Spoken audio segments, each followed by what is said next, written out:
அடுத்து விவசாய மத்தியில் பெருசாக நம்ம பேசுகிறது ஃப்ரூட் ஃப்ளை, அதாவது காய்ப்பு பழையின்னு சொல்கிறோம். இப்போ நீங்கள் வச்சுருக்கீங்க, ஆனால் எனக்கு தெரிஞ்சு நல்லபடியாக எடுத்துக்கிட்டு இருக்கீங்க. அதான் சார் பழைக்கு தான் சார் ட்ராப் ஒரு 500 செடிக்கு 120 ட்ராப் வச்சுருக்கேன் சார். 120தாங்க சார்? ஆமாம் சார். சார் ஒரு ஏக்கருக்கு 5 தானே வைப்பாங்க? 5 வச்சா கண்ட்ரோல் பண்ண முடியாது சார்.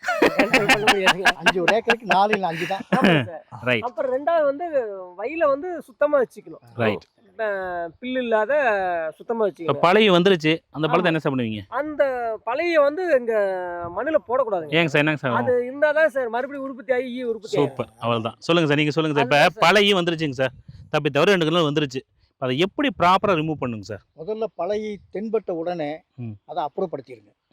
ஏன்னா சார் அந்த பழத்தில் ஒருவேளை அந்த பழத்தை கீழே போட்டாங்கன்னா அதனால ஏற்படக்கூடிய பாதிப்புகள் என்ன? மல்டிப்ளை மண்ணுக்குள்ள போயிருங்க. மண்ணுக்குள்ள போயிட்டு அது வந்து குஞ்சு பொரிச்சு மறுபடியும் வந்து உங்களுக்கு தாக்க ஓ, அந்த புழு திரும்ப பருவமாகி மெச்சூர் அடல்ட்டா வந்துடும். வந்து ஸோ பழைய தாக்குதல் வந்துருச்சு அப்படின்னா அந்த பழத்தை தொடர்புல போடவே கூடாது. போடவே கூடாது. தோட்டத்துக்குள்ள தயவு செய்து போட்டுறாதீங்க, அப்புறப்படுத்திடணும் முதல்ல. ரெண்டாவது வந்து ஃபீல்டு வந்து சானிடேஷனாக வச்சுக்கணும். சுத்தமாக வச்சுருந்தீங்கன்னா உங்களுக்கு பழைய தாக்குதல் கம்மியாக இருக்கும். ஏன்னா அதில் போயிட்டு குஞ்சு பொரிச்சு எல்லாம் முட்டை வைக்கிற பண்ணும். அதை வந்து அவாய்ட் பண்ணணும். மூணாவது வந்து ரகத்தேர்வு. அப்போ என்ன புரிஞ்சுக்க வேண்டியிருக்குன்னா, பழையங்கிறது பொதுவாக கொய்யாக்களில் வரக்கூடியது, ஆனால் கட்டுப்படுத்தக்கூடியது.